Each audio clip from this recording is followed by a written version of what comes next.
大家好，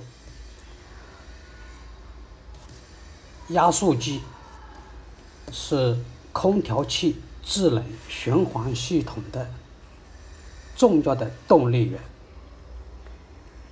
这个压缩机它如果坏掉了，那么就等同于人的心脏停止跳动。这个压缩机的检修其实也很简单，我们只要打开这个接线端子的这个盖子，那么就可以了看到有接线端子。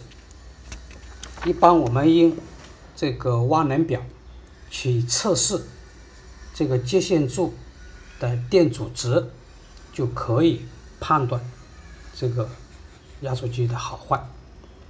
而压缩机我们知道一般分两种，像这种呢叫做变频压缩机这是变频空调的一种压缩机的电动机的接线图。对于这种变频压缩机电动机的测试，我们一般分3个数据来进行判断。第一个数据就是 U 和 V 两端，也就是这两个线圈之间的电阻值应该是 1.3 欧。第二个，这个端子 V 和 W 端这两个端子之间的阻值也是 1.3 欧。第三个阻值就是 U 端和 W 端，测试这两端的阻值也应该是 1.3 欧。所以我们说，在变频空调里面测试这个压缩机的阻值，这3个阻值大约都是相等的。如果符合这个参数的规律，那么我们就可以判断这个压缩机是 OK 的。好，下面我们来看第2大类，这就是定频的定频空调的压缩机。这个的压缩机里面实际上只有2个线圈。对于这种压缩机的检测，我们也是分3个数据进行检测。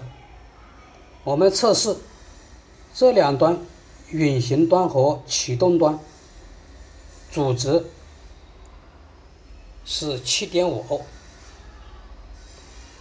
启动端和公共端就是这个线圈的电阻，那是 5.4 欧。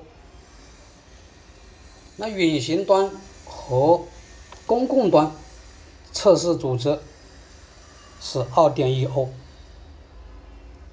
如果符合这个规律，那么我们就判断这个压缩机是正常的。